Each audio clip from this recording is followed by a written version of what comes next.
राम देव भगवान, अल्लाह खुदा, ईश आदि नाम एक ही शक्ति के हैं।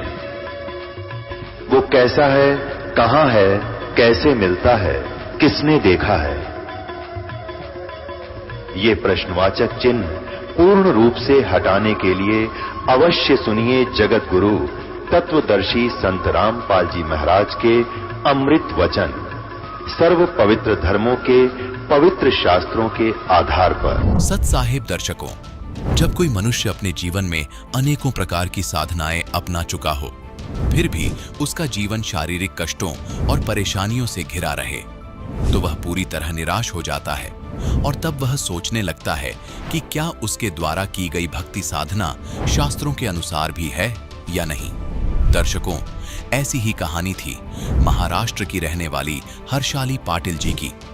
हर्षाली जी ने अपने जीवन में अनेकों प्रकार की साधनाएं अपनाई।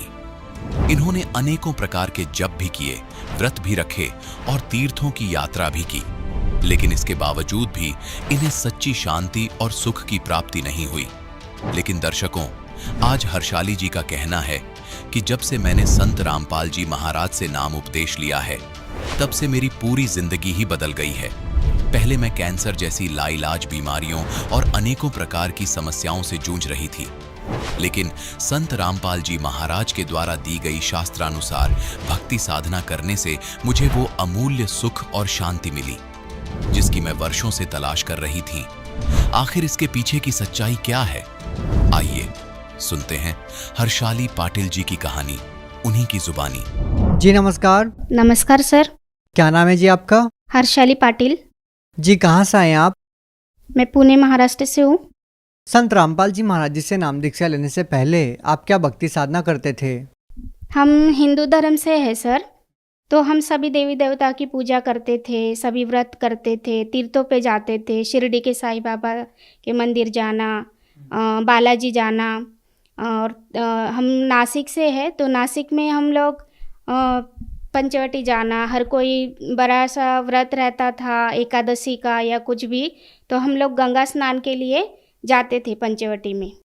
जब आप पहले से ही सभी प्रकार की पूजा साधना कर रहे थे, तो फिर आप संत रामपाल जी महाराज जी के शरण में क्यों गए? संत रामपाल जी महाराज जी के शरण में मेरे माँ और पापा जुड़े हुए थे। इतने सारी पूजाएं करते हुए भी, इतने सारे व्रत ये सब करते हुए भी मैं बहुत बीमार रहती थी हमेशा। मतलब मुझे हफ्ते 2 हफ्ते में अस्पताल जाना ही जाना था। कभी पेट में दर्द हो गया, कभी सर्दी हो गई, कभी खांसी हो गई, कभी कुछ, तो मतलब ऐसे में हमेशा बीमार रहती थी। तो मेरे पापा ने मुझे कहा कि उन्होंने तो 14 में नाम दीक्षा ली हुई थी संत रामपाल जी महाराज जी से, तो वो मुझे हमेशा बताते थे उस समय के बाद से कि संत रामपाल जी महाराज जी से तुम भी बेटा नाम दीक्षा ले लो और तुमको भी लाभ होंगे। तुम ये हमेशा बीमार रहती हो, अस्पताल में इतना पैसा खर्च हो जाता है, एक बार आप संत रामपाल जी महाराज जी से नाम दीक्षा लेके देखो, आपको भी लाभ होगा। जी आपको क्या समस्याएं थी? मुझे अपने मेरे पेट में एक सिस्ट हुआ था लेफ्ट वोर में। तो मैंने डॉक्टर से ट्रीटमेंट करवाई अपनी, लेकिन वो ठीक नहीं हो रहा था। फिर 1 अगस्त 2015 में मेरा ऑपरेशन हुआ। उसके बाद जब ऑपरेशन हुआ तो मेरे पापा ने नाम दीक्षा ली हुई थी, अस्पताल में मेरे साथ ही रहते थे। जब भी मुझे तकलीफ़ होने लगती थी, मेरे पापा मुझे गुरुजी की वाणी सुनाते थे, संत रामपाल जी महाराज जी की वाणी सुनाते थे, कभी आरती चला देते थे, तो मुझे बहुत सुकून महसूस होता था और मुझे नींद भी अच्छे से आ जाती थी। तभी से मुझे लगता था कि मैं भी अभी संत रामपाल जी महाराज जी से नाम दीक्षा ले लूँगी। तो फिर मैंने 2017 में संत रामपाल जी महाराज जी से नाम दीक्षा ली।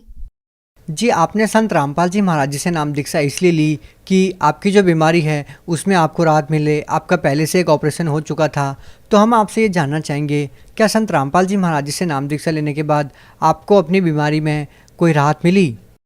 1 अगस्त 2015 को मेरा एक ऑपरेशन हो चुका था। फिर 2016 से फिर से मुझे तकलीफ़ शुरू हुई। मतलब इतनी तकलीफ़ फिर से मुझे होने लगी। फिर मैं सोचने लगी कि ये मेरा तो एक बार ऑपरेशन हो चुका है, अब फिर से क्यों ऐसी तकलीफ़ हो रही है। हमने डॉक्टर को पूछा तो डॉक्टर ने फिर से मेरी लेफ़्ट ओर में बड़ी सी गांठ बता दी। तो फिर हम बहुत डर गए, मेरे पापा वो सब लोग डर गए, मेरे हस्बैंड कि फिर से गांठ होने, पहले तो मेरा बच्चा जो हुआ है वो सीज़र से हुआ है, उसके बाद मेरा दूसरा ऑपरेशन और उसके बाद तीसरा ऑपरेशन। मैं कैसे, मतलब सब लोग डर गए कि कैसे हो सकता है ये। फिर भी हमने, फिर पापा ने कहा कि तुम नाम दीक्षा ले लो बेटा, जो भी होगा मालिक देखेंगे, संत रामपाल जी महाराज तो सबके ऊपर दया करते हैं। तो मैंने 26 मार्च 2017 को संत रामपाल जी महाराज जी से नाम दीक्षा ले ली। और उसके बाद फिर डॉक्टर ने कहा कि गांठ बड़ी हो रही है तो उसका ऑपरेशन करना पड़ेगा तुमको। हम पहले 2-3 डॉक्टर को दिखाए कि शायद दवाई से अच्छा हो जाए, लेकिन डॉक्टरों ने हमें बहुत मतलब ऐसा कहा कि नहीं, ये ऑपरेशन नहीं हो सकता आपका, या तो बहुत रिस्क रहेगी इसमें, आप बड़े बड़े डॉक्टर को बुलाना पड़ेगा क्योंकि आपका तीसरा ऑपरेशन है और हमें लगता है कि ये कैंसर का गांठ है जो आपको बार बार हो रही है। तो उन्होंने कैंसर का बता ही दिया था, लेकिन फिर हमने संत रामपाल जी महाराज जी से प्रार्थना की। तो प्रार्थना में परमात्मा के ऐसे आदेश आए कि बेटा अच्छे से डॉक्टर को दिखा के आप ऑपरेशन करवा लो, परमात्मा आप पर दया करेंगे। तो हमने अच्छे से डॉक्टर को दिखा के हमने ऑपरेशन करवा लिया। तो मेरा लेफ्ट ओर और वो गांठ निकाल दी डॉक्टरों ने, लेकिन उसके बाद मुझे केमो का इंजेक्शन देना शुरू कर दिया।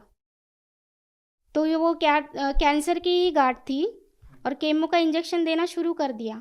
जैसे ही मैंने 3 इंजेक्शन लिए और मुझे बहुत तकलीफ़ होने लगी, मेरे बाल गिरने लगे, मैं इतना वीकनेस आ गया था कि मैं उठ भी नहीं पाती थी बिल्कुल। मुझे हाथों के मेरे छाले जैसे निकलने लगे, सब स्किन निकलने लगी। तो फिर से हमने परमात्मा से, मतलब संत रामपाल जी महाराज जी से प्रार्थना लगवाई। तो मैंने तो कहा गुरुजी से कि अब तो परमात्मा आप ही हो, मुझे अब कोई दवाई ये सब नहीं खाना है। ठीक है, तो फिर उसके बाद फिर से हमने, डॉक्टरों ने हमसे कहा कि रेगुलर आप चेकअप करवा लो, एक बार सोनोग्राफी करवा लो। जैसे मैंने सोनोग्राफी की और उसके बाद जो मुझे पता चला, उसके बाद तो मेरी पैरों तले ज़मीन ही निकल गई सर जी। क्योंकि उसके बाद जो कहा डॉक्टर ने कि आपका लेफ्ट ओवर तो निकाल दिया गया है, आपकी गांठ भी निकल गई, लेकिन फिर से आपको राइट जो ओर है आपकी, उसमें इतनी सारी गांठें आपको आ रही है कि आपको अभी सीधे आपकी बच्चेदानी निकालनी पड़ेगी। तो फिर हम सब डर गए इतना, मतलब कि तीसरी बार चौथी बार जैसे मेरा उसी जगह पे ऑपरेशन करना, ये तो मतलब हो ही नहीं सकता था। तो फिर हमने संत रामपाल जी महाराज जी से प्रार्थना लगवाई और फिर मैंने संत रामपाल जी महाराज जी से मन ही मन कहा कि हे परमात्मा, आप ही परमात्मा हो, आप ही सबसे बड़े डॉक्टर हो इस पृथ्वी के, आपके सिवा तो कोई डॉक्टर है ही नहीं हमारे लिए। हम आपके बच्चे हैं, आपके शरण में आए, आप मुझे, आपको जैसे भी रखना है मालिक आप ही रखो। तो फिर मैंने दवाई वो सब बंद कर दिया, मैंने किसी भी डॉक्टर को नहीं दिखाया उसके बाद। फिर मेरा जो 1 अगस्त को ऑपरेशन हुआ था 2017 में, मुझे डॉक्टर ने कहा था कि आप सफ़र नहीं कर सकती। तो सर जी उस दिन के बाद मैं, वो दिन है जिस दिन मैंने संत रामपाल जी महाराज जी से प्रार्थना लगाई, और उस दिन के बाद आज का दिन है, आज 4 साल हो गए। मैंने ना तो कोई सोनोग्राफी करवाई है अपनी, ना ही किसी डॉक्टर के पास गई हूँ, और मैं आज बिल्कुल स्वस्थ हूँ, बिल्कुल अच्छी हूँ। संत रामपाल जी महाराज जी के दया से मैं बिल्कुल आज ठीक हूँ। हंसाली जी, आपने हैरान कर देने वाली बात बताई है कि जिस कैंसर की बीमारी का ऑपरेशन आपका 2 बार हो चुका था, उसके बावजूद आपको कैंसर की बीमारी दोबारा से हो रही थी, और आपने बताया कि संत रामपाल जी महाराज जी ने आपकी वो कैंसर की बीमारी ठीक कर दी। ये सुनने में बहुत अजीब लगती है। क्या वाकई संत रामपाल जी महाराज जी ने आपकी कैंसर की बीमारी ठीक कर दी? जी, बिल्कुल सही बात है, क्योंकि संत रामपाल जी महाराज ही एकमात्र संत है जो अपने पुराण, बाइबल, अपने जो ग्रंथ है उसमें से हमें सत्य साधना बताते हैं। इसी के वजह से हम सत्य साधना करने के वजह से ही हमारे सारे रोग दूर हो सकते हैं। और मेरा बेटा है सर जी, 13 साल का है। वो अब 2 साल पहले उसके आँखों में अचानक से वाइट दाग निकलने लगे। हमने डॉक्टर को दिखाया तो डॉक्टर ने बोला कि कोढ़ है, इसको आप चेक करते रहो, इसके हाथ पे आएगा, पैरों पे आएगा, कान के नीचे आएगा। तो मैंने अपने पापा से कहा कि पापा ऐसा ऐसा है। तो पापा ने कहा कि नहीं बेटा, ऐसा नहीं हो सकता, परमात्मा हम संत रामपाल जी महाराज जी के शरण में हैं हम, तो कोढ़ का दाग, जब तुम्हारा कैंसर ठीक हो सकता है तो कोढ़ का दाग उनके लिए क्या है, बस उसे भक्ति करने के लिए बोलो, क्योंकि वो भी गुरु जी की शरण में है, संत रामपाल जी महाराज जी के शरण में है। तो हमने संत रामपाल जी महाराज जी से प्रार्थना की। संत रामपाल जी महाराज जी ने बताया कि बेटा भक्ति करने को बोलो उसको, बस मालिक दया करेंगे। तो उसके बाद आज 2 साल हो गए, उसके आँखों के दाग बिल्कुल सही है। हमने किसी भी डॉक्टर को नहीं दिखाया है और आर्थिक लाभ तो हमें बहुत हुए। पहले मुझे जो बीमारी थी, हमेशा मेरा बेटा हमेशा हमें बीमारी चलते रहते थे, इसकी वजह से बहुत खर्चा होता था। हर हफ्ते में बोलो 15 दिन में, हफ्ते में हम लोग अस्पताल में चक्कर काटते रहते थे। तो उसकी वजह से हमारी आर्थिक परिस्थिति बहुत ही ख़राब चल रही थी। लेकिन जैसे ही हमने संत रामपाल जी महाराज जी से नाम दीक्षा ली, तो मेरा भी अस्पताल जाना ये सब बंद हो गया। मैं अभी ठीक हूँ और मेरा बेटा भी ठीक है। तो इसलिए हमें बहुत अच्छी तरह से, मतलब संत रामपाल जी महाराज जी की दया से हमारी आर्थिक परिस्थिति भी बहुत अच्छी है। अंसाली जी, संत रामपाल जी महाराज जी के बारे में ये कहा जाता है कि वो व्रत उपवास करने के लिए मना करते हैं या फिर हार श्रृंगार करने के लिए मना करते हैं, जबकि ये महिलाओं के लिए बहुत पवित्र माना जाता है। तो आप क्या मानते हैं, संत रामपाल जी महाराज जी इन सब चीज़ों को मना क्यों करते हैं? जी, इन चीज़ों के लिए इसलिए मना करते हैं क्योंकि इन चीज़ों का कोई मतलब नहीं है। जो शास्त्रों में बताया गया है ये सब आडंबर है। जो हमें करना है, शास्त्रों में लिखा हुआ है वही साधना करनी है, और वो बिल्कुल सादगी से की जाती है। ना कि सिंदूर लगाने से किसी भी बहन का पति की उम्र बढ़ती है, ये सब अंधश्रद्धा है। हम लोग अगर नहीं भी सिंदूर लगाएंगे और लगाएंगे भी, तो भी उनकी जितनी उम्र है उतना वो जिएंगे। लेकिन हंसाली जी, अंधश्रद्धा भक्ति तो संत रामपाल जी महाराज जी के भक्तों के बारे में कही जाती है, क्योंकि जब लोगों को लाइलाज या भयंकर बीमारियां होती हैं तो वो अक्सर हॉस्पिटल में डॉक्टर के पास जाते हैं, और आप लोग संत रामपाल जी महाराज जी को फ़ोन पे अरदास करते हो और ठीक हो जाते हो। लेकिन आज का जो पढ़ा लिखा समाज है वो इन बातों में कैसे विश्वास करेगा? वो तो आप लोगों को अंधश्रद्धा भक्त कहते हैं। जी, ऐसा वो लोग बोलते हैं जिनके गुरु से उनको लाभ नहीं मिल रहा है। उनकी जो पूजा वो देवी देवताओं की करते हैं, उनसे भी उनको कोई लाभ नहीं होता है। और रही बात डॉक्टर की, तो 4 ऑपरेशन मेरे भी हो रखे थे। मैं तो कैंसर की बीमारी से जूझ रही थी, फिर भी मैंने संत रामपाल जी महाराज जी से नाम दीक्षा लेने के बाद मुझे लाभ हुआ। मेरा आज कैंसर बिल्कुल ठीक है और मैं बिल्कुल स्वस्थ हूँ। आपको भी इस तरह के लाभ चाहिए तो आप भी संत रामपाल जी महाराज जी के शरण में आके देखिए, आपको भी लाभ मिलेगा। आप भगत समाज को क्या संदेश देना चाहते हैं? भगत समाज को प्रार्थना कर सकती हूँ सर कि ये शास्त्र अनुसार भक्ति हमें संत रामपाल जी महाराज ही बताते हैं इस पृथ्वी पर। इनके अलावा और कोई भी संत नहीं है जो शास्त्र अनुसार साधना बताते हैं। तो आप संत रामपाल जी महाराज जी के सत्संग सुनिए, ज्ञान समझिए और उनके शरण में आइए। अगर कोई व्यक्ति संत रामपाल जी महाराज से नाम दीक्षा लेना चाहता है तो उनसे नाम दीक्षा कैसे प्राप्त कर सकता है? जी, विविध चैनलों पर संत रामपाल जी महाराज जी के सत्संग चलते हैं, जिसके नीचे पीली पट्टी चलती है। आप उस नंबर पे फ़ोन करिए, वहाँ से नज़दीकी नामदान सेंटर का पता कीजिए और उनसे नाम दीक्षा लीजिए, जो निःशुल्क मिलती है। उनसे नाम दीक्षा लेकर आप अपना कल्याण करवाइए। जी, बहुत बहुत धन्यवाद। धन्यवाद सर। दर्शकों, अभी आपने सुने संत रामपाल जी महाराज से दीक्षा प्राप्त करके सुखी हुए भक्त के अनुभव। अब देखिए जगत गुरु तत्वदर्शी संत रामपाल जी महाराज के मंगल प्रवचन। परमात्मा इतने खाड़े कर रखे हैं आपके लिए, अपने बच्चों को, दृढ़ भक्तों को मिलते हैं, उनसे उनको अपना गवाह बनाते हैं, फिर वो भी आपको क्या बता रहे। तो क्या कहते हैं, हाथ जोड़ कर भगवान बैठे एक 2 कौड़ी मारे जैसे नीच के सामने। थोड़ा सा धन पा के फूल गया, फिर भी आत्मा में जगह है, वो डलेड हो रहा है, शास्त्र साधना कर रहा है और स्वयं एक वैष्णव संत की वेशभूषा बना रखी थी, तो सबसे उत्तम मान रहा था अपने आप को। तो हाथ जोड़कर कहते हैं, कौन तुम्हारी जात, परमात्मा पूछते हैं उससे धर्मदास जी से, कौन तुम्हारी जात, कहाँ से आए स्वामी। हे मालिक, स्वामी जी, भगवान कह रहे हैं आप कहाँ से आए हो, आपकी क्या जाति है। कौन तुम्हारी जाति कहाँ से आए स्वामी, पूछे पुरुष कबीर धनी साहेब निकामी।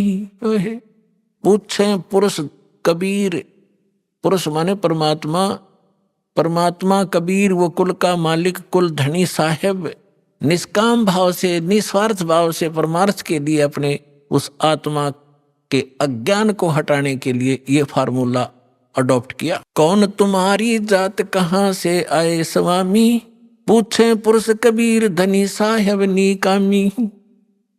अब क्या बताते हैं धर्मदास जी, हम वैष्णव बैरागी धर्म में सदा रहाही, सुधर न बैठे संग कल्प ऐसी मनमाही।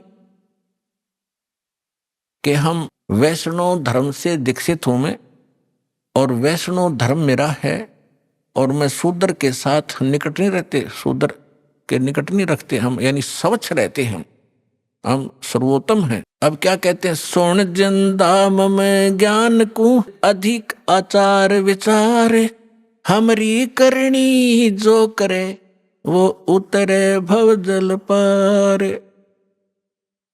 धर्मदास जी कहते हैं हम जो साधना कर रहे हैं ना, इसको जो कर लेगा उसका बेड़ा पार हो जाएगा, भवसागर से पार हो जाएगा।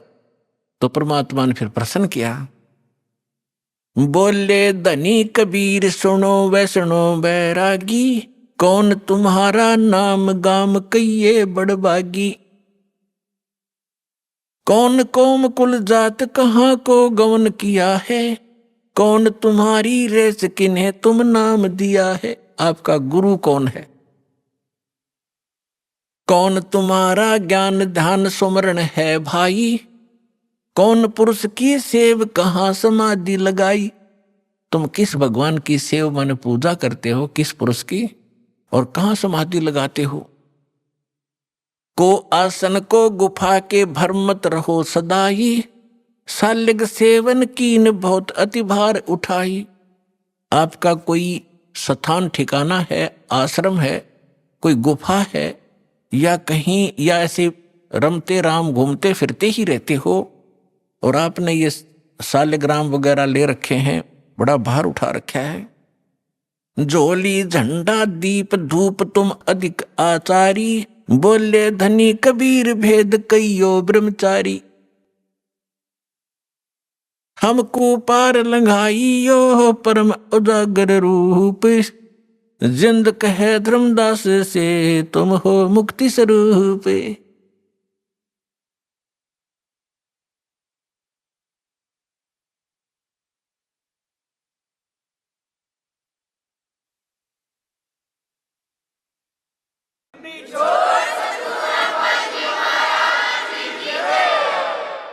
अब परमात्मा ने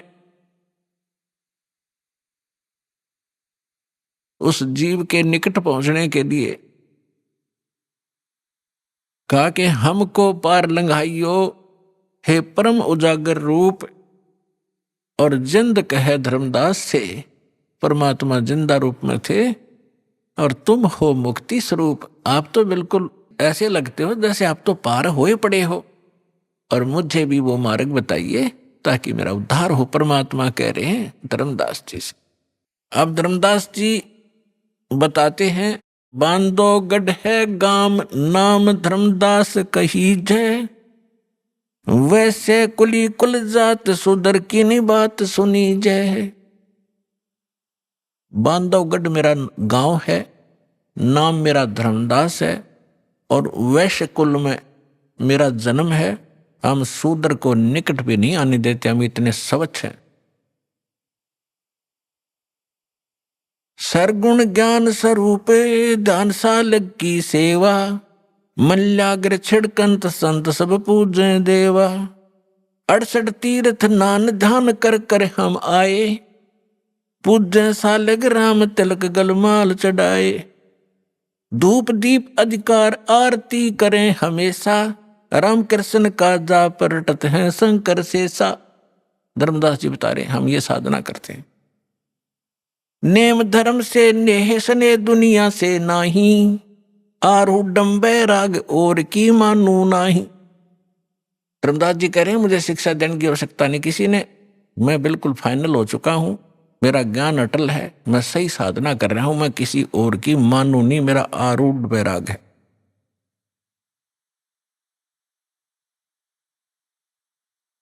सुन जिंदे मम धर्म को वैष्णो रूप हमारे, 68 तीर्थ हम किए हमने चीन्या सिरजन आर। हमने भगवान पहचान रखा है और 68 तीर्थ में करता रहता हूं रह रहकर। बोले जिंदा बैन कहाँ से सालग आए, और को 68 का दाम मुझे तत्काल बताए। राम कृष्ण का रहे नगर वो कौन को होवे, ये जड़वंत है देवता से क्यों घंट बजावे। अब परमात्मा उसको कैसे समझाना चाह रहे हैं कि परमात्मा बोले कि ये साल्यग राम कहां से लाया, तो या मूर्ति जो भगवान विष्णु की कृष्ण की बना रखी है, ये क्या ऊपर से आए हैं तुम्हारे स्वर्ग लोक से, जहां से ये भगवान रहते हैं तुम्हारे, और रामकृष्ण कहाँ रहते हैं उनका ठिकाना बता। तो वो बताते हैं वो गोलोक में रहते हैं, वो श्री कृष्ण का लोक है, विष्णु लोक में रहते हैं। भगवान तो विष्णु लोक में रहते हैं और आप ये पूजा कर रहे मूर्ति की। आप जो मूर्ति लिए बैठे हो, क्या ये विष्णु जी वाले कान रखती है, विष्णु जी वाली भाषा रखती है? तुम मानते हो श्री कृष्ण जी ने यानी विष्णु जी ने गीता बोली, क्या ये तेरे पत्थर बोल सकते हैं जो तेरे सामने बैठे, या आपका अनुवाद समझा सकते हैं? फिर इनमें क्यों मत्था मार रहा है तू? उन देवता ने पूज ले जो स्वर्ग वाले हैं, इन पत्थरों को क्यों पूज रहा है? सुने गुने नहीं बात धात पत्थर के स्वामी, कहाँ भर में धर्मदास चीन निज पद निकामी। कहते बोलत घटघट पूर्ण ब्रह्म, धर्म आदू नहीं जाना, चिदानंद को चीन ये डारो पत्थर पाषाणा। उस सच्चे भगवान को समझ जो गीता भी निर्देश कर रही है आपकी। अब क्या बताते हैं? बोलत घटघट पूर्ण ब्रह्म, धर्म आदू नहीं जाना, तूने परमात्मा को नहीं समझा, और चिदानंद को चीन डार पत्थर पाषाण। वो सचिदानंद घन पर ब्रह्म को पहचान, इन पत्थर और इन पाषाण को पटक दे। जैसे गीता अध्याय नंबर 18 के श्लोक नंबर 62 में कहा कि अर्जुन तू सर्वभाव से उस परमेश्वर की शरण में जा, उसकी कृपा से तू परम शांति को और सनातन परम धाम को प्राप्त होगा। तो आप मान लो श्री कृष्ण गीता बोल रहा है, तो वो तो खुद कह रहा है विष्णु तो कि कोई और है भगवान, उसकी शरण में जाइए। गीता अध्याय नंबर 7 के श्लोक नंबर 29 में गीता ज्ञानदाता कहता है कि जो मेरे ज्ञान का आश्रय कर लेता है और तत्वदर्शी संत की खोज कर लेता है, फिर वो तत्व ज्ञान को प्राप्त प्राणी वो तत्ब्रह्म की पूजा करता है। जो प्राणी जरा और मरण से मोक्ष छुटकारा पाने के लिए, जरा माने वृद्ध अवस्था का कहर, बुढ़ापे का दुख और मृत्यु दुख, दो कहर जीव पर यहाँ पर प्रत्यक्ष टूटते हैं। कहते हैं जिनको ये ज्ञान हो गया, इस संसार के यहाँ के इस नकली लोक की कोई इच्छा नहीं रखते, वो व्यक्ति तत्व ज्ञान प्राप्त प्राणी, वो केवल जरा और मरण से छूटने का जो प्रयत्न कर रहे हैं वो तत्ब्रह्म से परिचित हैं और सारे अध्यात्म ज्ञान से परिचित हैं, सब कर्मों से परिचित हैं। वो तत्ब्रह्म 8वें अध्याय के प्रथम मंत्र में गीता ज्ञानदाता से अर्जुन ने पूछा कि वो किम तत्ब्रह्म, वो ऐसा तत्ब्रह्म कौन है, क्या है, जिसको जानने के बाद लोग यहाँ की इच्छा कुछ नहीं रखते और केवल अपने इस कहर से छूटने का, जन्म मृत्यु के दुख को और बुढ़ापे के दुख से बचने का, छूटने का प्रयत्न करते हैं, यानी पूर्ण मोक्ष की ही वो चाह रखते हैं। वो किम तत्ब्रह्म 8वें अध्याय के प्रथम मंत्र में गीता ज्ञानदाता से अर्जुन ने पूछा। गीता ज्ञानदाता ने 8वें अध्याय में कहा कि वो परम अक्षर ब्रह्म है। वो तो गीता ज्ञानदाता से अन्य है। गीता अध्याय नंबर 15 के श्लोक 1 से 4 और गीता अध्याय नंबर 15 के 16-17 श्लोक में स्पष्ट किया है, इन सभी प्रभुओं की जानकारी दी है।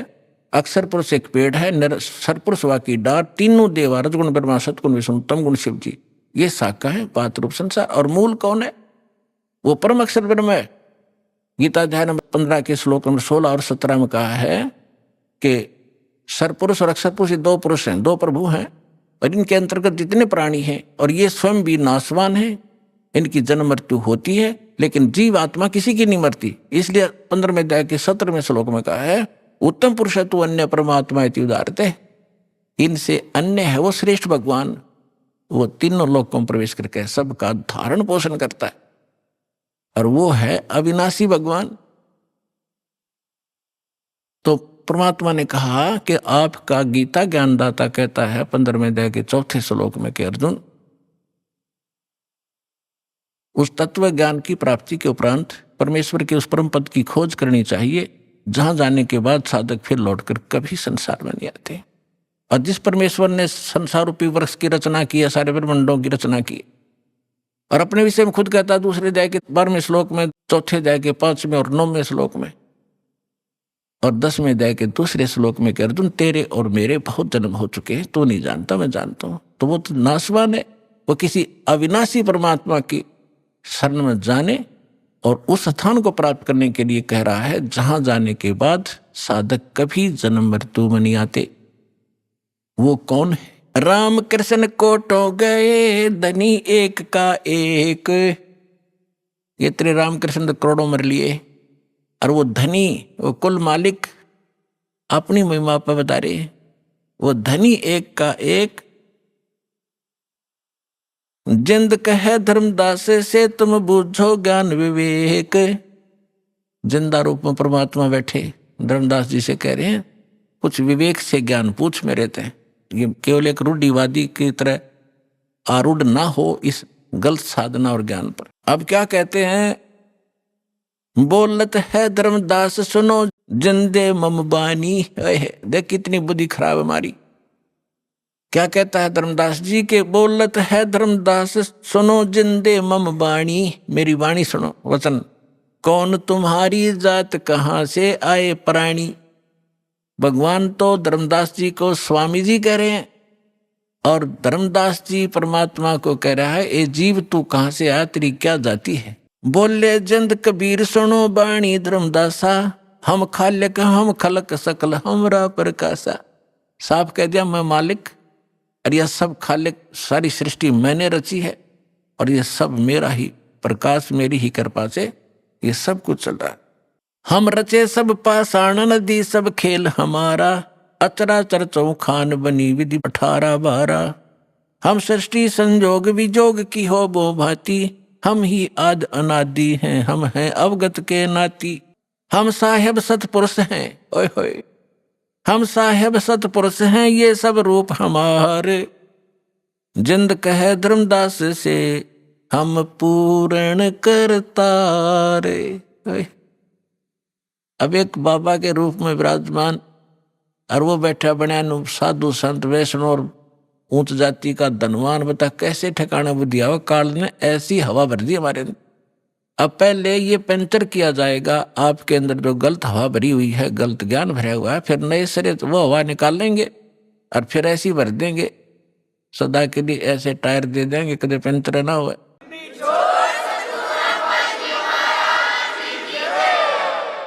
अब जब परमात्मा ने ये कहा हम साहेब सत्य पुरुष हैं, ये सब रचना हमारे।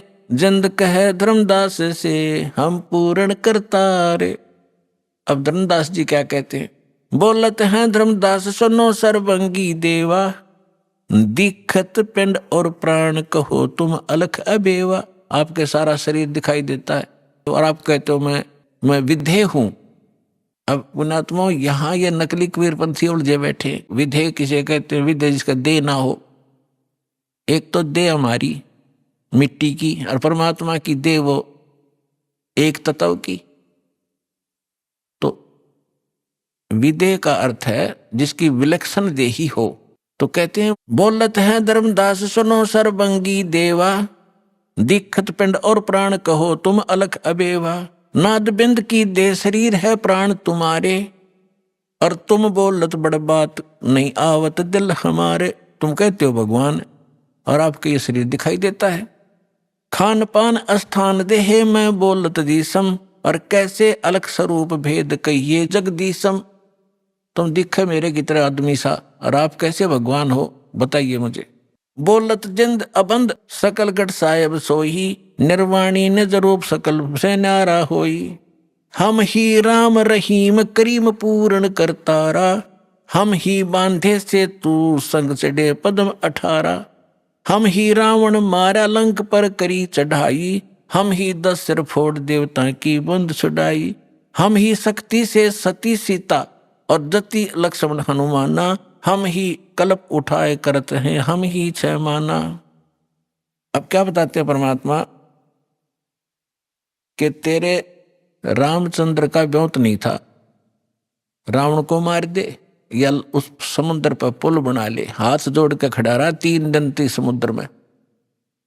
जब हमने जाकर के वहां पूरी डिटेल बताई कि एक पत्थर एक पहाड़ के चारों तरफ रेखा खींच दी थी अपनी सोटी तय डंडी तय, और वो पत्थर हल्का कर दिया था, फ्लोटिंग बना दिया था सिद्धि तय।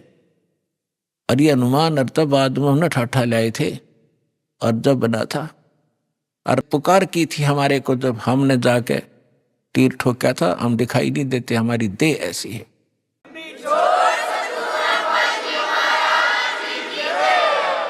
परमात्मा कहते क्षण में धरती पग धरूं और क्षण में जा आकाश, हमरी गति कोई ना लखे सुन ले धर्मदास। नानक साहब जी कहते हैं अंधुला नीच जात परदेसी मेरा, छिन आवे तिल जावे, 1 सेकंड में या 1 सेकंड में देखो ऊपर पावे, और ताकि संगत नानक रहंदा कैसे मोंढा पावे, उसका अंत कैसे पा सकता है।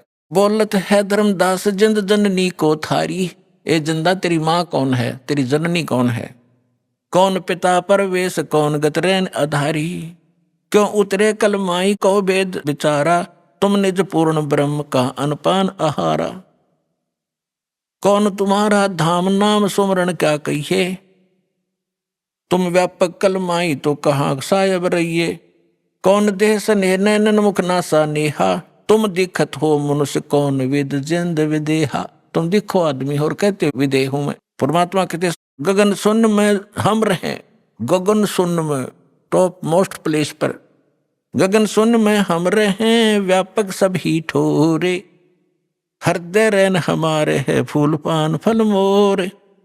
अब जैसे सूर्य आकाश में है और पृथ्वी पर व्यापक भी है, क्योंकि उसका प्रकाश उसकी उष्णता यहाँ पर भाव करी। परमात्मा कहते मेरा एक निज स्थान सतलोक है, वहां मैं रहता हूं और मेरी जो शक्ति है वो सब जगह व्यापक है। हम उतरे तुम काज सुन से किया पियाना, शब्द रूप धर देह समझ बानी सुरगाना। हम तुम्हारे कारण ऊपर सुन से उतरे हैं, एज इट इज आए हैं हम। जैसे वेदों में बताया परमात्मा ऊपर रहता है और वहां से गति करके आता है, बिजली जैसी तीव्रगामी बिजली जैसी गति से आता है। हम उतरे तुम काज तुम्हारे लिए, और सुन सुन माने जहां हम रहते हैं, जहां बिल्कुल एक ही स्थान है हमारा। सुन से किया पियाना, शब्द रूप दे धर समझ बाणी सुरगाना। निरख परख कर देख नहीं भौतिक हमारी काया। परमात्मा बोले हाथ लगा के देख मेरा, ये मेरा शरीर तुम्हारे जैसा नहीं है। धर्मदास जी ने हाथ लगाया, जैसे रुई पकड़ लिया करें कि हार्ड नहीं, ऐसे पूरा शरीर दबा दबा के देखा। नरक फरक कर देख नहीं हमरा भौतिक काया, हम उतरे तुम काज नहीं कुछ मोह ना माया। तुम दुखी पा रहे हो, भटक रहे हो, दुख पा रहे, इसलिए तुम्हारे कारण मैं यहां आया हूं। फिर क्या बताते हैं परमात्मा, सुन गगन में हम बसे हैं पृथ्वी आसन थी रे। परमात्मा कहते हैं हम सतलोक में रहते हैं और अब तेरे सामने बैठा हूं। गगन सुन में हम बसे पृथ्वी आसन थी रे, धर्मदास धोखा दिला अब छानो नीर और खीर। अब दूध पानी न रख ले, कौन भगवान है, तू किसकी पूजा कर रहा है, क्या साधना करनी चाहिए। फिर क्या बताते हैं परमात्मा, ना जन्मू ना मरूं और मैं ही आऊं जाही। क्योंकि परमात्मा कहते मैं ही आता और जाता हूं, एज इट इज जाता हूं, एज इट इज आ जाता हूं, मैं किसी जन्म नहीं लेता। शब्द विहंगम सुन में ना मेरा धूप न छाही। बोले जिंद सुनो धर्मदासा हमरे पिंड प्राण नहीं श्वासा। परमात्मा बोले सुन ले धर्मदास, हमारे तुम्हारे जैसा शरीर नहीं है, मेरा शरीर श्वास से नहीं है। गर्भ योनि में हम नहीं आए, मादर पिदर ना जननी जाए। शब्द स्वरूपी रूप हमारा के दिखलावे आचार विचारा। और फिर बताते हैं कि जो तू कहता मैं हम हिंसा नहीं करते और हिंसा करने वाला मोक्ष प्राप्ति नहीं कर सकता। अब आप केवल उन्हीं को हिंसक मानते हो जो मुर्गे काटते हैं, बकरे काटते हैं, गायें काटते हैं। वो तो अपराधी हैं ही हैं, ये तो बिल्कुल घोर पाप है। लेकिन पाप तो वो भी है जो तुम सत्य ब्राह्मण की है हत्या, जो चौका तुम देवो नेता। जैसे डेली पोचा मारते हो फिनाइल से, पहले मिट्टी और गोबर से लिपा करते थे। इसमें कहते हैं एक ब्राह्मण की हत्या, भगत, ब्राह्मण माने भक्त साधक, एक भगत। वैसे तो किसी की भी हत्या कर दे आदमी की तो भी घोर पाप है, और भगत की हत्या और ज्यादा पापदायक बताई। फिर कहते हैं अगर तुम ब्राह्मण की हत्या को बहुत बुरी मानते हो तो सत्य ब्राह्मण की है हत्या, जो चौका तुम देवो नेता। जो तुम रोज चौका लीपते हो ना और फिर रोटी खाना बनाते हो, इतना पाप इकट्ठा हो जाता जैसे 70 ब्राह्मण मार दियो। सत्य ब्राह्मण की है हत्या, जो चौका तुम देवो नेता। ब्राह्मण संसत्या जो होई, जल स्नान करत हो सोई। जिस जोड़ में, जिस तालाब में तू नहा के निकला है और इसमें जीव जंतु पड़े हैं, जैसे नहाते समय तूने रगड़ रगड़ कर मार डाले। कहते हैं 1000 ब्राह्मण की हत्या कर दे, इतना पाप तेरे को इस सरोवर में, इस तीर्थ में स्नान करने से लगा। और बांधवगढ़ से यहाँ तक कैसे आए हो? पैदल चल के। और वहां से लेकर यहाँ तक किस उद्देश्य से आए हो? भ्रमण करने के लिए, तीर्थ नहाने के लिए। तो जितने जीव रास्ते में मारेगा वो भी तेरे बैड अकाउंट में होंगे। और जो तुम साधना कर रहे हो वो पापनाशक है ही नहीं। वो तो हमारे पास एक ऐसा मंत्र है, देखो, इच्छा कर मारे नहीं। कोई भक्त चिंतित ना हो जा कि पोचा तो हम भी मारते हैं, खाना तो हम भी बनाते हैं, सैर सपट्टा हम भी करना पड़ता है। तो यहां परमात्मा ने बताया कि जैसे आप कपड़ा है, कपड़ा पहनते हो तो उसको वो मैल होगा ही होगा, मैल ना होगा तो उसको साबुन और जल उसका साधन बताया है कि उसको स्वच्छ रखो। जानबूझ का तो गोबर में गेरा नहीं, वो गेरा तो मूर्ख है, तेल में डबो दे, वो तो महा मूर्ख होगा। उसका तो इलाज क्या है, उसको क्या समझा? जानबूझ के करे नहीं, और ऐसे को स्वाभाविक होता है तो उसका विकल्प है। तो जानबूझ के है जैसे बलि चढ़ाना, ईद बकरीद मनाना, या और भी माता बकरे मांगे, वहां दारू चढ़ती, शराब चढ़ती है, फलान बकवास करते, तो ये नहीं करना। ऐसे करोगे तो पाप है। और ये भी पाप है जो आप डेली करते हो। यदि आपके पास साबुन सही नहीं और जल नहीं तो वो कपड़ा आपका मैला होते होते इतना हो जाएगा, पहचान में नहीं आएगा इसका कलर क्या है।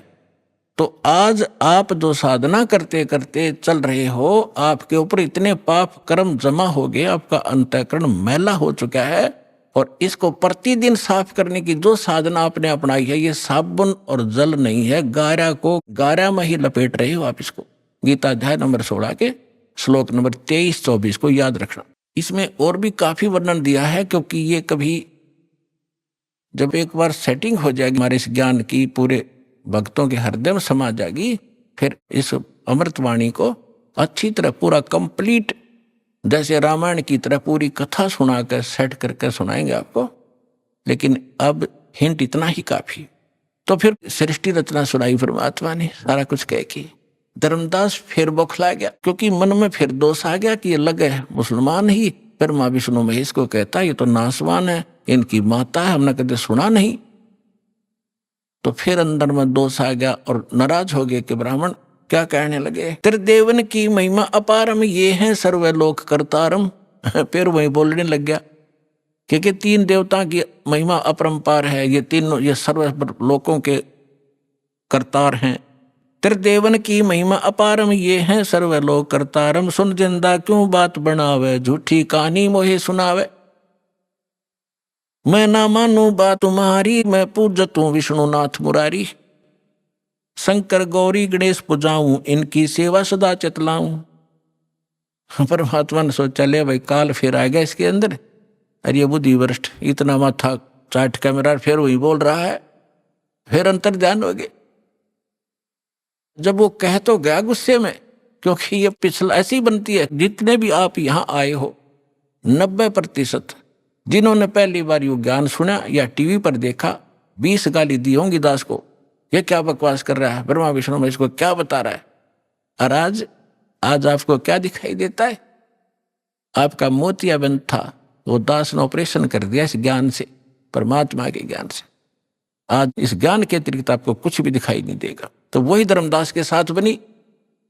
अब परमात्मा अंतर ध्यान हो गए, अंतर ध्यान हो गए। देखो जब तक लाइट है, एसी रूम में बैठे हो तो कोई दिक्कत नहीं, और लाइट चली जा बिजली, और फिर देखा हालत आपकी, पसीने आ गए, हाहाकार मच गया। तो इसी प्रकार जो परमात्मा साथ बैठे थे, बड़ा काल दूर था, कोई परेशानी नहीं थी, कोई चिंता ऐसी नहीं सता रही थी। और जो भगवान वहां से हटे तो यह चिंता कि ऐसा ज्ञान अरब युग कभी नहीं आवे, क्यों दूसरी बार मैंने धिक्कार दिया तो बुरा हाल हो गया। तावारोवत धर्मनि नागर, कहाँ गए मेरे सुख के सागर। अति वियोग हुआ हमसे ती, जैसे निर्धन की लुट जा खेती। हम जाने तुम दे स्वरूपा, हमारी बुद्धि अंधगर गुपा। हमने तो आपको मनुष्य मान लिया हमारे जैसा, और हमारी बुद्धि तो अंधे जहरे कुएं जैसी है। भगवान हम कैसे उठ सकते हैं ऊपर को। हम तो मानुष रूप तुम जाना, सुन परमेश्वर का किया पियाना। हमने तो आपको अपने जैसा मनुष्य मान लिया। हे भगवान आप चले कहाँ गए, मुझे ये बता दो। बेग मिलो कर हूं अपघाता, मैं ना जीवूं सुनो विधाता। या तो जल्दी दर्शन दे दो, नहीं आत्महत्या करूंगा, मैं रह नहीं सकता। ऐसा ज्ञान सुना दिया, या पूजा कर नहीं सकता, आगे मार्ग मिला नहीं। ऐसी बहुत बार घटनाएं हुई, बहुत बार, लेकिन बहुत शॉर्ट में बतानी पड़ती है, क्योंकि ये कथा अपार है और समय सीमित है।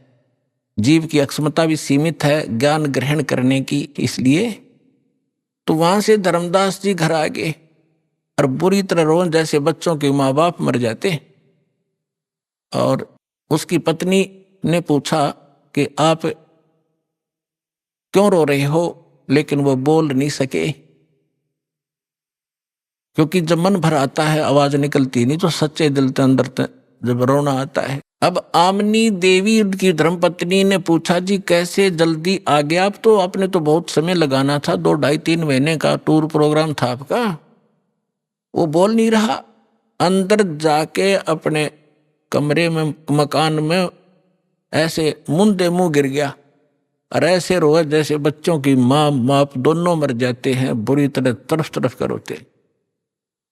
आमनी ने सोचा, अपने मन में विचार किया कि हो सकता है मैं कंजूस हूं थोड़ी सी, ये दान धर्म घना करा करता है और मैं इसको टोका टाकी कर देती थी कि हिसाब का धर्म हुआ करता है, अब ज्यादा मत लुटाओ खजाना, बच्चे भी पालने हैं।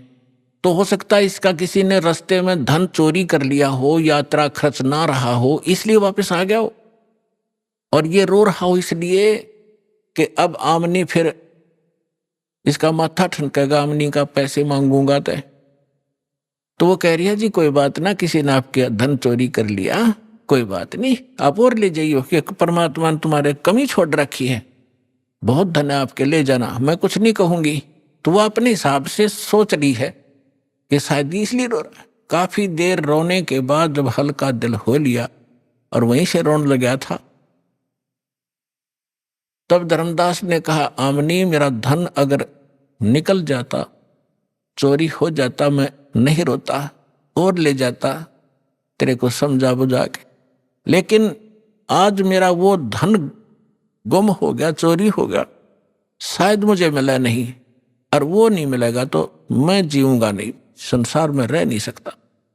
तूने सारी कहानी बताई, सारा कुछ बताया, जो परमात्मा ने सृष्टि रचना सुनाई थी धर्मदास को। धर्मदास जी ने अपनी पत्नी को टू दी वर्ड सुना दी, वर्ड टू वर्ड सुनाई, सारी कथा बताई, नो घटना घटी। ऐसे महापुरुष मैंने हाथ लगा के देखा, उनका शरीर कति तो रुई जैसा था। तो उन्होंने बताया, आमनी कहने लगी, आप व्यापारी होकर के, आप लाला होकर के, सेठ होकर के सौदा चूक गए। रामकृष्ण से कौन सी अपनी रिश्तेदारी थी, इनका ज्ञान सुना था तो ये अच्छे लग रहे थे, इनसे श्रेष्ठ ज्ञान सुना, आपने सौदा क्यों नहीं करा, चरण क्यों नहीं पकड़ दिया, आपने वाद विवाद नहीं करना चाहिए। धर्मदास कह रहा है कि इसीलिए तो रो रहा हूं, मेरी बुद्धि में पत्थर पड़ गए और इसलिए रो रहा हूं। मैं जिंदगी में पहली बार सौदा चुका हूं, जो घाटे का सौदा आज करके मैं घर आया हूं। दुर्भाग्य आ गया मेरा, उल्टे दिन लग गए मेरे। बहुत रो रहा है, 6 महीने हो गए रोते रोते। बाहर बैठ जा गली में, कोई काम नहीं, यूं देखे महात्मा वो फिर आ जा। बहुत दूर तक जंगल में देखने जाता है। एक समय पता लगा कोई साधु संत गांव से बाहर जंगल में बैठा है, बड़ा विद्वान पुरुष है। कुछ आशा की किरण उगी, जाके दर्शन किए। दर्शन से नहीं पहचान हो सकती, साधु वेशभूषा बदल लेता है वो। अब धर्मदास जी ने प्रश्न किया कि महात्मा जी, ये ब्रह्मा विष्णु महेश के माता पिता कौन है, इनकी क्या जन्म मृत्यु होती है? तो वो महात्मा कहता है ये तो अजरो अमर है बच्चा, अपने किसने बहका दिया, ये सर्वेश्वर हैं, इनके कोई माता पिता नहीं, अजन्मा है, ऐसे है। उठ कर चल पड़ा, नहीं रॉन्ग नंबर है। तो अभी आपने सुने संत रामपाल जी महाराज के मंगल प्रवचन। आइए अब सुनते हैं संत रामपाल जी महाराज से नाम दीक्षा लेकर सतभक्ति करके अद्भुत लाभ प्राप्त करने वाले अनुयायी के विचार। सोचिए, यदि कोई मनुष्य अपने जीवन में कठिन तपस्या करता हो, सभी प्रकार के धार्मिक अनुष्ठानों में लीन रहता हो, व्रत उपवास करता हो, तीर्थ यात्राएं करता हो, विभिन्न देवी देवताओं की आराधना में अपना समय और श्रम समर्पित करता हो, लेकिन इसके बावजूद भी न उसके जीवन में आत्मिक शांति हो और न ही सच्चे सुख की अनुभूति हो, तो फिर आखिर में उसके जहन में यही सवाल उठता है कि क्या भक्ति करने से सुख होता भी है या यह सिर्फ एक धारणा ही है। दर्शकों, ऐसी ही कहानी थी उत्तर प्रदेश के रहने वाले उदय सिंह तोमर जी की। उदय जी ने अपने जीवन में हिंदू धर्म में प्रचलित भक्ति साधनाएं अपनाई, लेकिन इसके बावजूद भी इनकी पत्नी को कैंसर जैसी लाइलाज बीमारी ने घेर रखा था। लेकिन दर्शकों, आज उदय जी का कहना है, जब से मैंने संत रामपाल जी महाराज से नाम दीक्षा ली है और संत रामपाल जी महाराज द्वारा दी गई सच्ची आदि सनातनी भक्ति को अपनाया है, तब से मेरी जीवन की सारी परेशानियां खुद ब खुद समाप्त हो गई हैं। आज मैं और मेरा परिवार पूर्णतः सुखी हैं। दर्शकों, आखिर संत रामपाल जी महाराज ने उदय जी को ऐसी कौन सी जड़ी दे दी जिससे इनकी पत्नी की कैंसर जैसी लाइलाज बीमारी भी समाप्त हो गई है? आखिर उदय जी क्यों संत रामपाल जी महाराज जी को परमात्मा बता रहे हैं? दर्शकों, आइए सुनते हैं उदय सिंह तोमर जी की कहानी उन्हीं की जुबानी। नमस्कार सर। नमस्कार सर जी। सर क्या नाम है आपका? उदय सिंह तोमर। उदय सिंह जी, आप कहाँ से हैं? जिला शाहजहांपुर, उत्तर प्रदेश। सर, संत रामपाल जी महाराज से नाम दीक्षा आपने कब ली? 10 मार्च 2013 में। सर, संत रामपाल जी महाराज से नाम दीक्षा लेने से पहले क्या आप कोई भक्ति साधना भी करते थे? जी, भक्ति साधना करते थे, और क्योंकि हमारा परिवार ही सभी भक्ति करता था, और मैं जब छोटा था तो मेरे मन में विचार ये आता था कि मैं भी किसी भगवान की, किसी देवता की भक्ति करूं। विचार में था कि किस देवता की, किस भगवान की भक्ति करूं। तो खोज करते करते फिर मेरे समझ में बात आई कि हनुमान जी भक्ति सबसे ठीक है, सरल भी है, आसान है और ठीक है। मैंने हनुमान जी की भक्ति शुरू कर दी थी, और हनुमान जी की भक्ति मैंने जैसा विधि विधान में जानता था, मैंने 3 साल तक भक्ति करी हनुमान जी की। 3 साल भक्ति करने के बाद में फिर मैंने भक्ति छोड़ दी थी, क्योंकि उसमें ऐसा हुआ, मेरे साथ कुछ शारीरिक घटनाएं घटी। मुझको एक बहुत भयंकर रोग लग गया, मेरे पूरे शरीर के अंदर दाने फोड़े से निकल आए, और मुझे ऐसा लगा जैसे कोई कोढ़ी हो जाता है, जिस प्रकार से शारीरिक बीमारी होती है, इस तरह से हो गया था। तो बाद में फिर मेरे पर हनुमान जी का कोई असर होने लगा था। तो घर वालों ने कहा कि अब आप ये सब भक्ति छोड़ दो, नहीं आप कहीं पागल हो गए तो आपका फिर आगे खेल ख़त्म हो जाएगा। तो घर वालों के कहने से और कुछ शारीरिक मतलब परेशानियों को देखते हुए, कठिनाई को देखते हुए, फिर मैंने वो भक्ति छोड़ दी हनुमान जी की। उसके बाद फिर मैंने अपना इष्ट बनाया राम को, शिव जी को भी बनाया इष्ट अपना। तो इस तरह से मैं मतलब कि भक्ति करता चला आ रहा था, और फिर मैंने राम जी को अपना इष्ट बना लिया था। और राम जी को कोई भी मैं कार्य के लिए जाता था तो पहले अपने श्री राम को आराध्य मानकर हृदय में धारण करके मैं काम करता था। हमने पहले गुरु बनाए थे, बचपन में थे, जो कि उनको कान फूंकने वाले मंत्र दिए थे उन्होंने। वो कुछ समय तक चला, फिर बाद में मुझे गुरु मिल गए थे। आदि गुरु शंकराचार्य पंथ के अनुयायी थे, स्वामी सत्य प्रकाशानंद जी अजन्मा महाराज, अवधूत बाल ब्रह्मचारी। उनको हमने गुरु बनाया, और 25 साल तक उनकी शरण में रहकर जैसे उन्होंने साधना बताई थी वैसे साधना करी। और उन्होंने एक मंत्र जो दिया था उस मंत्र के साथ साथ ये बोला था कि इस मंत्र का जाप करते रहना श्वास के साथ में। वो मंत्र था शिवोहम। जैसे ऊपर नीचे मंत्र का जाप होता है इस तरह से जाप करते रहना। हमने वो भी किया। करीब 15 साल लगभग मैंने उस मंत्र का जाप किया। लेकिन एक विधि जो बताई थी कि रात में 2 बजे उठकर पलथी मारकर और यहाँ नाक के ऊपर यहाँ पर ध्यान लगाया करना, यहाँ तुम्हें प्रकाश दिखाई देगा। उस साधना को फिर मैंने रात में 2 बजे उठ कर के मैं उस साधना में फिर पूरी मैंने अपनी निष्ठा से पूरी जोर शोर ताकत से मैंने शुरू कर दी कि किसी तरह वो उपलब्धि प्राप्त हो जाए जिससे मैं उनसे ये बताकर इसके विषय में कुछ जानकारी ले सकूं। सर फिर क्या कारण बना कि आप संत रामपाल जी महाराज की शरण में आए?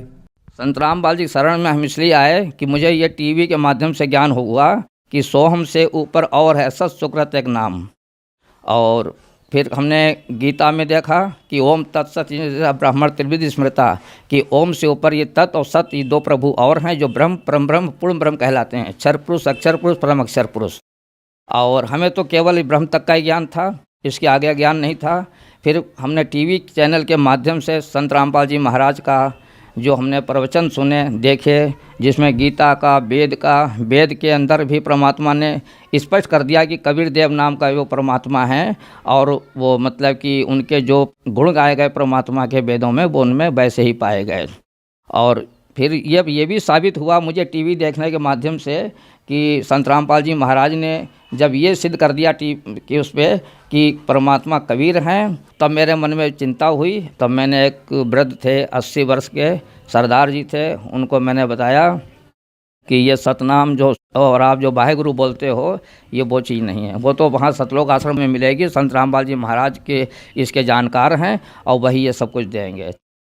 तो मैंने उनका साथ लिया और पहली बार मैं बरवाला गया। जाने के बाद वहाँ पर फिर मैंने नामदान लिया संत रामपाल जी महाराज से। सर संत रामपाल जी महाराज से नाम दीक्षा लेने के बाद क्या आपको कुछ लाभ भी प्राप्त हुए?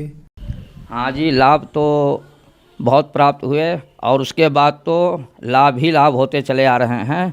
हानि का तो कोई कहीं से समझ नहीं आता है कहीं पर से हानि हुई हो। अगर हमें ऐसा लगता है कि हाँ कुछ हानि हो रही है, लेकिन उसका परिणाम जब देखा तो वो भी बहुत अच्छा और पॉजिटिव प्लस में वो गया। मेरी आर्थिक स्थिति बहुत ख़राब थी और हमें मतलब शारीरिक कष्ट भी थोड़े छोटे मोटे बने रहते थे। परिवार में भी लोग कोई ना कोई बीमारी से ग्रसित रहते थे। तो इस वजह से हालात ये थे कि मैं सरकारी सर्विस करते हुए भी कभी मैं आर्थिक रूप से अपने को संभाल नहीं पाया और हालत इतनी ख़राब थी कि मैं 5,000 रुपये ब्याज तक मैं देता था, यह कंडीशन थी। लेकिन संत रामपाल जी महाराज की शरण में जाने से मेरे ये सारे जाने से पहले ही ये संकट दूर होना शुरू हो गए थे और मुझे आर्थिक रूप से इतनी मजबूती मुझे मिलना शुरू हो गई कि मैं सोच नहीं सकता हूँ। परमात्मा ने ऐसे चमत्कार कर दिए कि मैं इस सोच के हैरान हूँ कि परमात्मा ही वो काम कर सकता है जो कि दूसरों के लिए असंभव है।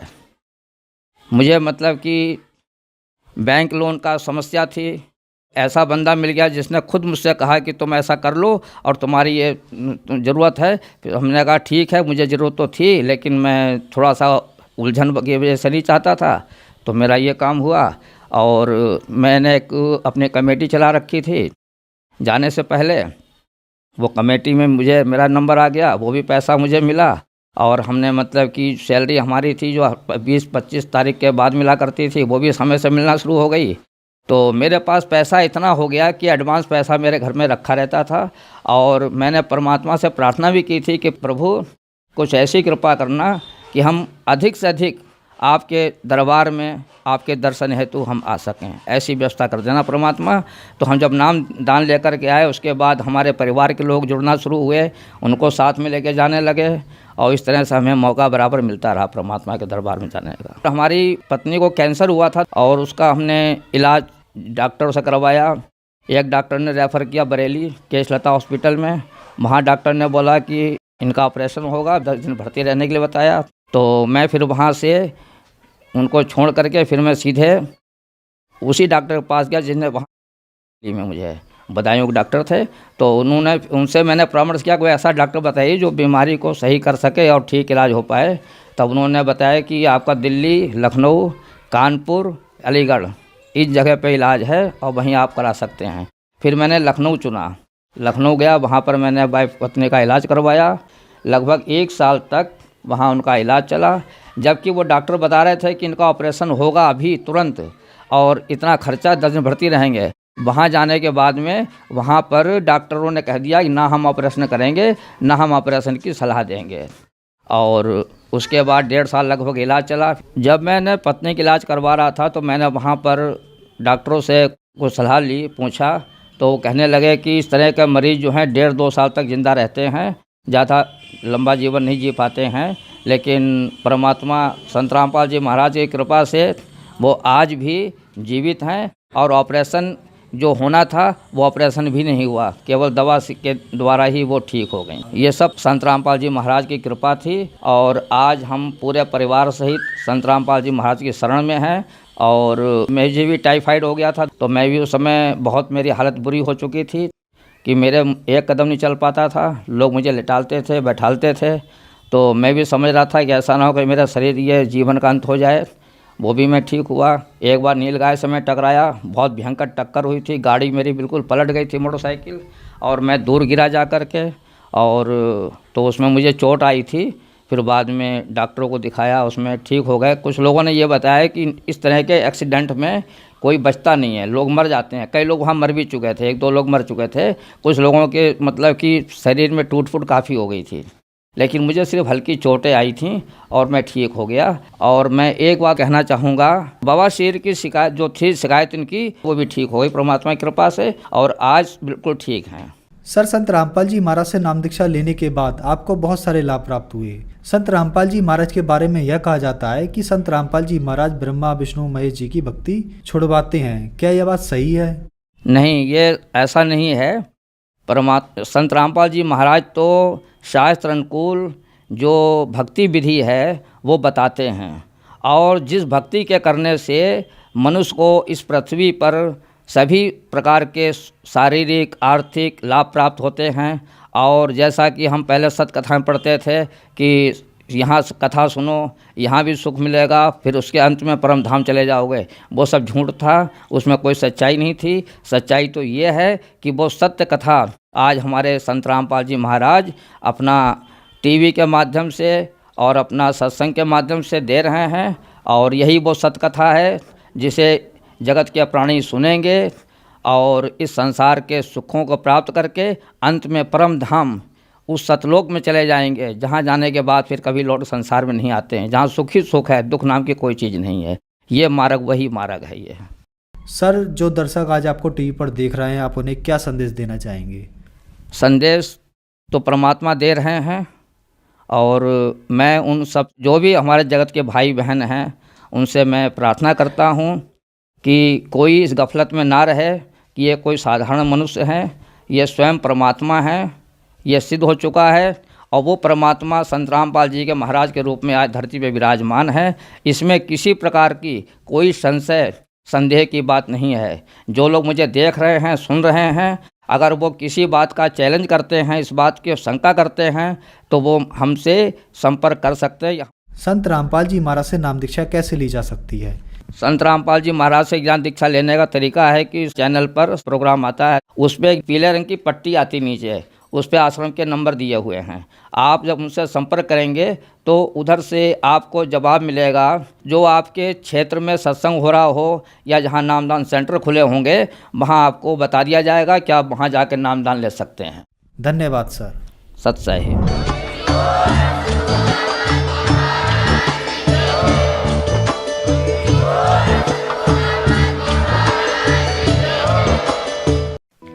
आप सुन रहे थे जगत गुरु तत्वदर्शी संत रामपाल जी महाराज के मंगल प्रवचन।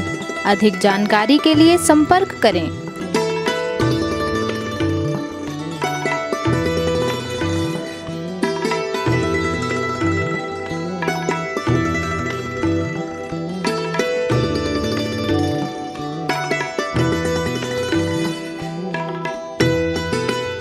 जगत गुरु तत्वदर्शी तत्वदर्शी संत रामपाल जी महाराज जी के पावन सानिध्य में भक्ति की अलख जगाने तथा श्रद्धालुओं को सत्य भक्ति मार्ग का रास्ता दिखाने हेतु कनाडा के लोकप्रिय channel the TV NRI channel पर जगत गुरु तत्वदर्शी संत रामपाल जी महाराज जी के मंगल प्रवचनों का प्रसारण प्रतिदिन सुबह 7:30 बजे से 8:30 बजे तक तथा रात्रि 7:30 बजे से 8:30 बजे तक किया जा रहा है। इस सत्य भक्ति मार्ग को अपनाने के लिए अधिक से अधिक सत्संग प्रसारण देखें। इस सत्संग प्रवचन का सीधा प्रसारण संत रामपाल जी महाराज लाइव सत्संग YouTube चैनल और जगत गुरु संत रामपाल जी महाराज Facebook पेज पर भी देख सकते हैं।